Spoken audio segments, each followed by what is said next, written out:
بسم اللہ الرحمن الرحیم۔ الصلاۃ والسلام علیک یا سیدی یا رسول اللہ وعلی آلک وصحبک یا سیدی یا حبیب اللہ۔ السلام علیکم ورحمۃ اللہ وبرکاتہ۔ اللہ رب العزت ہمیں حق بات کہنے، سننے، سمجھنے اور عمل کرنے کی توفیق عطا فرمائے۔ شکر کی اقسام، بندوں کا شکر کیسے ادا کریں؟ شکر کیا ہے؟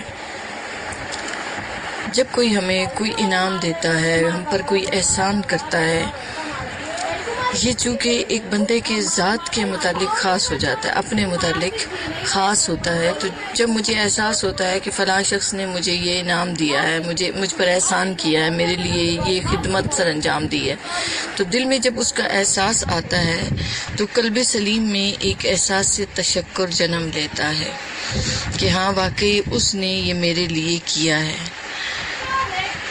اس احساس کا نام شکر ہے۔ اب جب ہم اس کی نسبت اللہ کی طرف کرتے ہیں تو سب سے زیادہ ہم پر انعامات اور احسانات کرنے والی ذات اللہ کی ذات ہے، مگر ہمیں احساس نہیں ہوتا۔ تو اب اللہ کا شکر کیسے ادا کریں، یہ ہم نے سمجھنا ہے آج کی اس نشست میں، آج کی گفتگو میں۔ شکر جب احساس دل میں بیدار ہوتا ہے، احساس تشکر کا، کسی کے احسانات کا، کسی کے انعامات کا، تو تین طرح سے اس کا اظہار ہوتا ہے، جسے آپ شکر کی اقسام بھی کہتے ہیں۔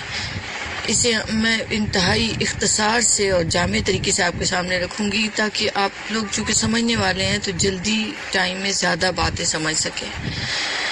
تو وہ تین اقسام کیا ہیں شکر کی؟ قولی، اعتقادی اور فعلی۔ کچھ علماء نے اسے یوں لکھا کہ شکر باللسان، شکر بالجنان اور شکر بالارکان۔ اور سادہ لفظوں میں ہم نے کہا کہ شکر قولی یعنی زبان سے شکر کا اظہار، شکر اعتقادی یعنی دل میں اس کا واقعی احساس ہونا، شکر گزار ہونا، اور شکر فعلی جو ہے وہ اپنے افعال سے اس کا اظہار ہے، اپنے اعمال سے بالکل بعین ہی وہ شکر باللسان بھی زبان سے شکر ادا کرنا، شکر بالجنا یعنی جان کے اندر دل میں احساس تشکر واقعی ہونا، اور شکر بالارکان یعنی ہم اپنے جسم کے ارکان کے ذریعے، اپنے اعمال و افعال کے ذریعے، اپنے مال، اپنی جان، اپنی ہر چیز کو اس شکر گزاری میں لگاتے ہوئے شکر کا اظہار کریں تو وہ شکر فعلی کہلائے گا، شکر بالارکان کہلائے گا۔ اب آقا علیہ الصلوۃ والسلام کا ارشاد مبارکہ ہے کہ من لم یشکر الناس لم یشکر اللہ، کہ جو لوگوں کا شکر ادا نہیں کرتا وہ اللہ کا بھی شکر ادا نہیں کرتا۔ تو جب ہم شکر ادا کرنا سیکھنا چاہیں تو ہم آغاز کریں مخلوق خدا سے۔ سب سے پہلے رشتوں میں ہم ماں کا حق کیسے ادا کریں، ہم اس کی شکر گزار ہوتے ہوئے ان کی خدمت کر سکتے ہیں، ان کو وقت دے سکتے ہیں، ان کے لیے محنت کر سکتے ہیں، ان کے لیے پیسہ لگا سکتے ہیں۔ پھر اور آگے بڑھیں تو آپ والد صاحب کی، بہن بھائیوں کی قدر شناسی کرنا، کہ احسان ان کا ماننا کہ انہوں نے میرے ساتھ بھلائی کی ہے، دوست احباب کے احسانات کو ماننا، ان کے ساتھ جواب میں بھلائی کرنا، اچھے طریقے سے پیش آنا، تو یہ ان کی شکر گزاری ہوگی ہماری ان کے لیے کہ انہوں نے میرے لیے کچھ کیا۔ تو جب انسانوں کی ہم قدر کرنا سیکھتے ہیں تو یاد رکھیں یہ اعلیٰ شخصیات کی علامت ہے کہ کسی نے کچھ کیا ہو ہمارے لیے تو ہم جواب میں اس سے بہتر اس کے لیے کرنا چاہیں۔ اور سب سے زیادہ ہم پر احسان اس کا ہوتا ہے جو ہمارا دین میں استاد ہوتا ہے، جسے ہم مرشد کہتے ہیں۔ تو اس مرشد کا بہت بڑا احسان ہوتا ہے کہ وہ ہمیں اللہ سے ملانے کا کام کرتا ہے۔ تو بندوں میں ہم اس طرح سے درجہ بندی کرتے ہوئے ہر ایک کے لیے شکر گزاری کا احساس رکھیں، اور دل میں یہ احساس رہے کہ مجھے اس کے لیے بھلائی کرنی ہے، اب میں اس سے بہتر کیسے بھلائی کروں، اور اپنی کی ہوئی بھلائی کو بھول جانا ہے۔ اگر کسی کے لیے کوئی نیکی کی کبھی یاد نہ رکھیں، کبھی یہ مت سوچیں کہ وہ میرے سامنے گردن جھکائے گا یا میرا احسان مند رہے گا. نہیں، ہم نے جو کچھ کیا اللہ کی خاطر کیا. نیکیوں کو گننا نہیں، نیکیوں کو شمار نہیں کرنا، نیکیوں کے بارے میں اپنی کی گئی سوچنا نہیں ہے، اور جو دوسرے نے کی ان کے بارے میں سوچنا بھی ہے، ان کا احساس بھی رکھنا ہے، اور ان کو بہتر طریقے سے اس کا جواب بھی دینا ہے. تو یہ بندوں کا ایک طریقے سے شکر ادا کرنا ہے کہ ہمارے دل میں ان کی قدر بھی آئے، ہم عمل سے بھی ان کی قدر کا اظہار کر رہے ہوں. یہ ہے بندوں کا شکر. اب ہم جب سوچتے ہیں کہ اللہ کا شکر کیسے ادا کریں، اب اس پر بات کرتی ہوں.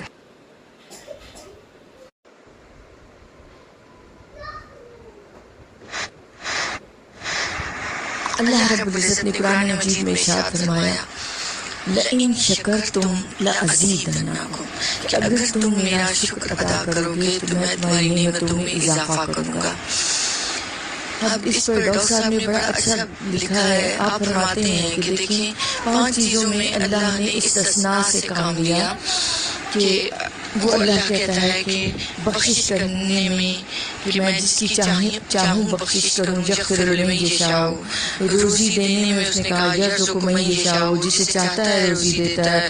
دعا قبول کرنے میں اس نے اسی طرح سے کہا، غنی بنانے میں اس نے اسی طریقے سے کہا، حتیٰ کہ توبہ قبول کرنے پر بھی اس نے کہا کہ یشاء کا لفظ استعمال ہوا کہ جس کی وہ چاہتا ہے، جس کی وہ چاہتا ہے وہ توبہ قبول کرتا ہے، جس کی چاہتا ہے دعا قبول کرتا ہے، جس کی چاہتا ہے اس کو رزق دے دیتا ہے، جس کو چاہتا ہے بخش دیتا ہے، جس کو چاہتا ہے غنی بنا دیتا ہے. یعنی ان 5 معاملات میں اللہ نے استثناء سے کام لیا. مگر جب شکر کی بات آئی تو اس نے بلا استثناء فرمایا لَإِن شَكَرْتُمْ لَأَزِيدَنَّكُمْ، اگر تم شکر ادا کرو گے تو میں نعمتوں میں اضافہ کروں گا. مگر ہم دیکھتے ہیں سورہ سبا میں وہ بڑے پیار سے کہتا ہے وَقَلِيلٌ مِّنْ عِبَادِيَ الشَّكُورُ، اللہ کا شکر کرنے والے بہت تھوڑے بندے ہیں. میں اس آیت مبارکہ پہ اتنی دیر تک اٹکی رہی کہ کتنے کم لوگ ہیں جو اس منعم کا شکر ادا کریں، اس کی احسانات اور اس کی ان نعمتوں کا باطنی طور پر احساس کرتے ہوئے. تو جب یہ احساس ہو جائے کہ وہ جو چھپا ہوا ہے اور ہمیں احساس دلاتا بھی نہیں ہے مگر کتنا عظیم ہے، اس کی کیسے شکر ادا کریں، کیسی اس کی حمد کریں جس سے وہ خوش ہو جائے. یہ باطن سے احساس جنم لیتا ہے اور ظاہر سے عیاں ہوتا ہے. تو اللہ کی اس بات کے جواب میں ہم یہ کیوں نہ سوچیں اور کہیں کہ اے اللہ ہم بھی ان لوگوں میں چلے جائیں جو تیرے شکر گزار بنتے ہیں. اس نے کیوں کہا کہ وہ بہت کم ہے؟ بہت کم ہے تو اس کا مطلب یہ ہے کہ شکر کی توفیق اکثریت کو نہیں مل رہی. اب کیسے شکر ادا کرنا ہے، اب میں اس پر بات کرنا چاہوں گی. دیکھیے اگر نعمت قلیل بھی ہے تو اس پر خوب شکر ادا کرنا. حضرت یحییٰ علیہ السلام درختوں کے پتے کھاتے ہیں اور بہتا ہوا پانی پیتے ہیں اور کہتے ہیں مولا تو نے کتنی بڑی میرے لیے دعوت کی. اور اس نے ہمیں کیا سبق سکھایا کہ کم نعمت پر اتنا شکر ادا کرو دل کے احساس کے ساتھ کہ واقعی شکر گزار بندے تم نظر آؤ. ایک ہی نعمت ہے، اس میں دن بھر بار بار شکر گزاری کا احساس، اور یہ احساس صرف زبان سے نہیں ہو رہا بلکہ دل کے اندر بھی ہو کہ میں اس کا حقدار نہیں